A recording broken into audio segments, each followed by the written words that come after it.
The man opened the takeout box. He was a bit surprised. This deluxe set with 3 dishes and 1 soup only cost $6. He happily finished every bite, and somehow it tasted like home. Afterward, the delivery man came to collect the empty lunchbox again, then returned it to its original owner. The woman who received the empty box smiled with satisfaction, as if an empty box meant her husband appreciated her cooking. She even went to the window and proudly told the aunt upstairs that her husband finished everything today, but she had no idea the lunch she carefully prepared was actually eaten by a total stranger. In India, the unique lunch delivery system has even been praised by Harvard professors. Delivery men pick up homemade meals from households and switch multiple modes of transport along the way, first by bicycle, then by train, and finally walking with a handcart to the final stop. Despite the complicated steps and harsh weather, the system has an incredibly low error rate. But somehow Annie's lunchbox was delivered to the wrong person. She thought her usually indifferent husband might start to warm up to her because of this meal, so that night she dressed up nicely and eagerly waited for him to come home. But her husband didn't even glance at her. He just took off his shoes and socks without a word. Her hopeful mood was once again ignored. Annie felt deeply disappointed and gently asked. The returned lunchbox was empty, so I wanted to ask. Her husband said the cauliflower tasted really good. Annie was stunned because she didn't make cauliflower for lunch. Meanwhile, Carl went straight to the lunch delivery store.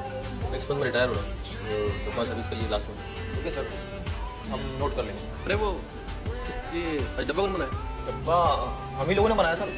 कुछ खाना अच्छा था वो। The store staff were just as confused, since no one had ever praised the cauliflower like that. Back home, Carl stared at his bland dinner, while still savoring the flavors from lunch in his mind. The next day at noon, he eagerly opened the lunchbox again. In his dull life appeared a bit of hope. That day's lunch was still hearty, but oddly enough there was a note inside. The cook thanked him for finishing the meal. She wrote that even though she realized the lunch was misdelivered that same day, it made her happy the entire afternoon. As thanks, she prepared more of her best dishes for him today. Carl thoughtfully put the note down. He hadn't expected it to be a mistake. His little joy was quickly replaced by disappointment. Was he going back to his old meaningless life? That night, Annie received another empty lunchbox. Inside was a reply letter. She curiously opened the note, only to see the words, "Today's food was too salty." Annie was furious and complained to the aunt upstairs.